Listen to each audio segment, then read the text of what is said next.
Muy buenos días, miércoles 27 de julio titulamos esta apertura del programa con Interregno. Interregno porque hay versiones de todo tipo respecto de cómo se va a tener que reconfigurar el gabinete para los próximos 18 meses que le quedan a este periodo presidencial. Interregno porque también tiene que ver con la economía, tiene que ver con las noticias de ayer de un nuevo dólar para el campo durante un periodo corto de tiempo, tiene que ver con el regreso de la ministra Batakis de las reuniones con el Fondo Monetario y que a partir de allí se supone que se van a tomar las medidas definitivas del reordenamiento del gabinete que va a terminar en diciembre del año próximo este periodo presidencial. Interregno implica un periodo de descontinuidad, un intervalo que se puede dar en un gobierno, una organización, en una pareja. La etimología de interregno claramente viene de la época de la monarquía y tiene que ver con el gobierno. Es la idea de que murió un rey y todavía no está nuevo. En latín inter es entre y regnum es soberanía o reinado. Es un espacio de tiempo en un estado que no tiene soberano. Esa idea de vacío entre dos puntos, eso es el interregno. Quien más profundizó sobre lo que significa esa sensación de vacío, que en realidad es lucha de extremos durante el interregno, fue el epistemólogo Thomas Kuhn en su canónico libro La estructura de las revoluciones científicas, y él decía que había paradigmas que duraban cierta cantidad de tiempo, luego se producía una lucha de paradigmas, el paradigma vigente entraba en obsolescencia y todavía el nuevo no había llegado a nacer y había una disputa. Y en ese momento, en esa disputa entre un paradigma que estaba camino a morir y uno que todavía no había comenzado a nacer, se creaba esa situación de vacío. Quizás sea excesivo plantearnos una lucha de paradigmas, sí, una lucha respecto de qué es lo que hay que hacer con el gobierno dentro del frente de todos. Vamos entonces a recorrer e hilar los elementos claves de este día. El regreso de la ministra Batakis de su reunión con el Fondo Monetario Internacional y luego el dólar especial para el agro hasta fin de agosto. Vamos a comenzar entonces con una serie de audios de la propia Kristalina Georgieva que de alguna manera permiten entender cuál es la filosofía de este nuevo Fondo Monetario que finalmente se adapta a aceptar con flexibilidad cambios de todo tipo. Vayamos al primer audio de Kristalina Georgieva que dice: no puede haber estabilidad financiera sin sustentabilidad social y medioambiental. Bueno, este ya no es el Fondo Monetario Internacional que conocieron sus abuelos. Es una institución que ha aprendido de la experiencia. Y la lección más importante ha sido pensar en el crecimiento de una manera integral. Sí, necesitamos estabilidad financiera. Sin ella, no podemos hacer proyecciones de cómo y dónde invertir y cuánto ahorrar. Y por esa razón, la estabilidad financiera es una parte importante del compromiso del FMI. Pero no puede haber estabilidad financiera sin sostenibilidad social y medioambiental. Integramos estas dimensiones y las consideramos macrocríticas. Pensamos en apoyar a los países de manera integral para que puedan tener un conocimiento más ecológico, digital, inteligente y más inclusivo, para que todo el mundo se pueda beneficiar del crecimiento.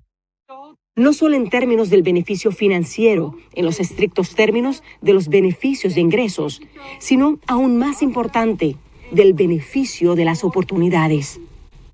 Este no es el Fondo Monetario Internacional conocieron sus abuelos, ¿no? Es una definición realmente muy contundente de los cambios de época. Vamos a este segundo audio de Kristalina Georgieva donde dice: le deseo lo mejor al pueblo argentino en tiempos tan difíciles. Le deseo lo mejor al pueblo argentino en estos tiempos tan difíciles. Argentina ha sido golpeada doblemente. Primero, por las dificultades económicas, el aumento de pobreza, la inflación y las medidas que se habían tomado para estabilizar la economía. Y segundo, por la pandemia, que impacta a todo el mundo. Argentina lo ha hecho bien en el control de la pandemia. Sin embargo, esto todavía tiene un gran impacto en el bienestar de las personas, especialmente en las áreas más pobres y pobladas. Vamos a Argentina sobre todo a escuchar a las autoridades, a escuchar al pueblo argentino. Hemos sido muy claros en esta crisis. Lo más importante es ofrecer apoyo a las compañías y principalmente a los trabajadores. Así que no vamos con la idea de, bueno, veamos cómo podemos entonces ajustar más los gastos en estos tiempos. Le damos este consejo a todos. La crisis es un choque exógeno. Nos hizo hacer lo impensable. Para concebir la producción y el consumo de manera consciente, eso requiere una flexibilización a través del apoyo a la economía. Pero ya veremos cómo irán las conversaciones. Esperamos poder ayudar a Argentina a definir objetivos de crecimiento a mediano plazo, a echarle un vistazo a sus obstáculos y también a asegurar que la economía se recupere y esté más fuerte después de esto, para que pueda cumplir con las expectativas del pueblo argentino. Francamente, podríamos decir, el discurso más amistoso que pueda tener un banco que presta plata, ¿no? Entre las personas que se mencionan para integrar el nuevo gabinete, supergabinete, está el gobernador de Chaco, Jorge Capitanich, que ya fue jefe de gabinete en una situación de crisis, en la crisis del 2002, al mismo tiempo es economista y tiene una sólida experiencia como administrador, así que en algunos casos se lo coloca como alternativa el plan de que sea Sergio Massa quien se integre al gabinete para darle más espesura, como se decía en su momento, y en otros análisis como una complementación entre ambos. Escuchemos a Jorge Capitanich en un reportaje que tiene 3 meses, que yo le hice el 8 de abril de 2022, para conocer la visión que tiene él respecto de la deuda, el Fondo Monetario y la integración con el mundo en el caso de que sea una figura importante del actual gobierno. Es un acuerdo posible dentro de las restricciones que esto tiene. O sea, creo que, primero, es un stock de deuda muy elevado. Segundo, supera la cuota admisible por el fondo en 1.277%.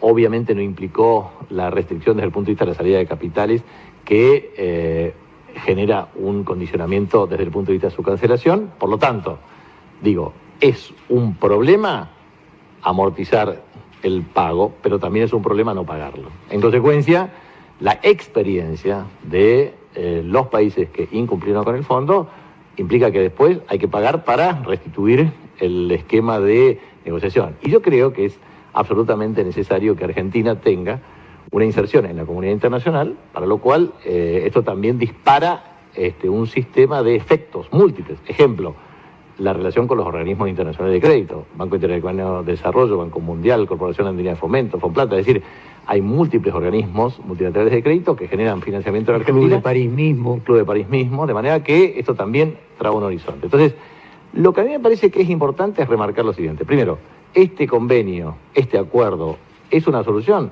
No es una solución si no se toman ciertas medidas que tiendan a generar las condiciones de aumentar y diversificar exportaciones, generar definitivamente la acumulación de saldo de balanza comercial, que a su vez incremente el volumen de reservas y que a su vez, independientemente de un acuerdo o no con el fondo, el horizonte que es necesario plantear es el que generan las condiciones de estabilidad macroeconómica. O sea, uno podría decir que si no supiera quién está hablando, podría estar hablando también un economista de la oposición. Ahora, si uno hace un repaso, Bataki, Scioli, Capitanich, Massa, todos los discursos de las personas ya ingresando al gobierno nacional como potenciales candidatos a reforzar el gobierno nacional, todas tienen en común una mirada bastante, podríamos decir, tradicional de la economía, ortodoxa de la economía. Eso no parece haber por parte del Frente de Todos un giro hacia la izquierda en ninguno de los casos.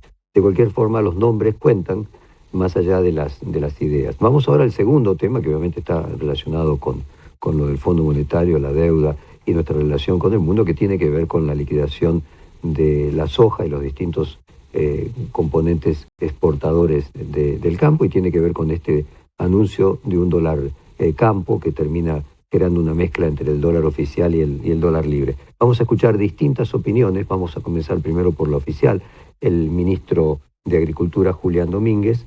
El presidente me dijo que no va a haber devaluación ni baja de retenciones. Escuchemos a Julián Domínguez.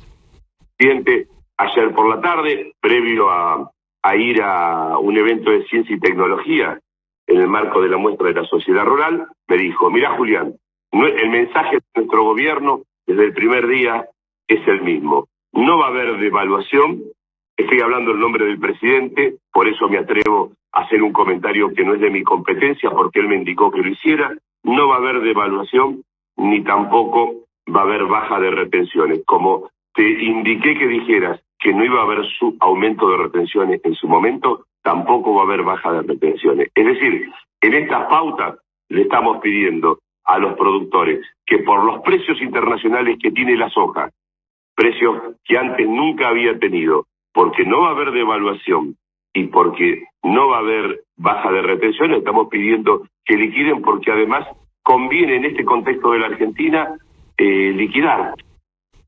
Bueno, este anuncio de este dólar campo hasta fin de agosto implica cumplir con la palabra que decía el ministro de Agricultura del presidente, que no se cambia ni la devaluación ni el cambio en las retenciones, pero finalmente lo que implica es de alguna manera algo equivalente o a un cambio en las retenciones o a una devaluación, porque significa un dólar más alto, que se puede lograr de cualquiera de estas dos maneras, o a través de esta tercera, creando un dólar especial para el campo. Vamos ahora a la opinión de un referente del campo sobre esta medida, que es Alfredo De Angelis. No saben lo que es la propiedad privada, dice el líder entrerriano.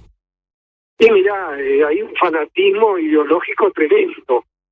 Ellos no saben lo que es el derecho a la propiedad privada, ellos van por la propiedad privada. Eso está claro. Y el presidente, que tiene que, pues, según el preámbulo, tiene que velar por la paz social, lo que menos está haciendo es eso, es poniéndole más lasta al fuego. Entonces es lamentable que un presidente de la nación esté incentivando a la violencia, y algunos medios de comunicación también. Hay principalmente un periodista ya avanzado en edad, también está hablándole a la gente, diciéndole que en las bolsas de cereales está la comida de los pobres. Es una mentira grande como una casa, y hay mucha gente que le cree. Es lamentable, porque un presidente tiene que velar por los argentinos, por todos los argentinos, principalmente por la paz social, que es lo que no está haciendo. Un elemento curioso que queda de esta declaración de Alfredo De Angelis, que siempre es una persona, además de una oratoria, a mí me hace recordar mucho a la Andricina, un periodista de avanzada edad. Acá nos quedamos conjeturando a quién se debía referir. Vamos a escuchar ahora a otro referente importante de la producción agropecuaria, que es Gustavo Grobo Copatel, diciendo: no sé si el productor quiera quedarse con los pesos. Escuchémoslo. Yo no sé si el productor va a preferir quedarse con pesos atado a dólar, depositado en un lugar que no lo maneja él necesariamente y que está expuesto a otro tipo de riesgos. No lo sé. Mirá, te digo la verdad, ojalá que tenga éxito la medida. Todo lo que queremos es que tenga éxito y que funcione bien. Es decir, no hago un análisis técnico de la medida, porque tampoco la conozco en profundidad. Simplemente digo que estamos en una coyuntura en que esto funciona de esta manera, que no es una actitud nueva, ni de este año, ni es una actitud especulativa, sino que es algo que el productor siempre lo hace y lo tiene como mecanismo de funcionamiento. Grobo Copatel se refiere que en realidad lo que el gobierno planteó con esta medida de dólar campo hasta fin de agosto es que un 30% de lo que liquiden va a ir a un dólar campo, que es un dólar intermedio, podríamos decir, de 200 y algo de pesos, y el 70% restante, que se liquida al dólar oficial, al actual, al de siempre, quedaría depositado en una cuenta corriente en pesos, ajustada por la devaluación del dólar oficial. Es decir, que si dentro de un tiempo el dólar oficial se devalúa, esa cantidad de pesos sigue el ritmo del dólar oficial, y el temor en que eso lo administra un banco y no es dinero que puede decidir el productor libremente. Y vamos a cerrar con la opinión, digamos, más oficial por parte del campo, que es la del presidente de la Sociedad Rural, quien dijo ayer que esto era confuso y que tenía dudas de que vaya a funcionar. Escuchemos a Nicolás Pino. Lo primero que me parece en esta Argentina que queremos construir es que todas las medidas sin consenso no es bueno, ¿no? Una medida que no ha tenido consenso con las entidades del campo. Y después la realidad que estamos leyendo para arriba, para abajo, la medida, y es confusa, ¿no? Es un poco confusa, es un nuevo tipo de cambio más dentro de la variedad de tipos de cambios que tenemos. Es también algo de no le estoy viendo la implementación de esta medida.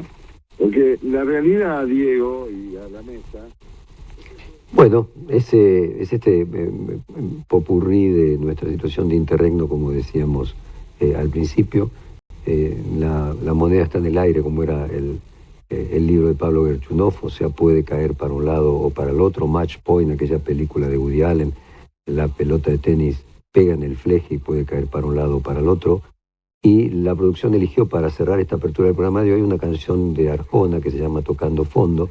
Es del álbum Quinto Piso, del cantante guatemalteco, que reconstruye el desconcierto y la soledad que rodea a una persona luego del rompimiento amoroso, pero puede ser una analogía con la situación actual del país.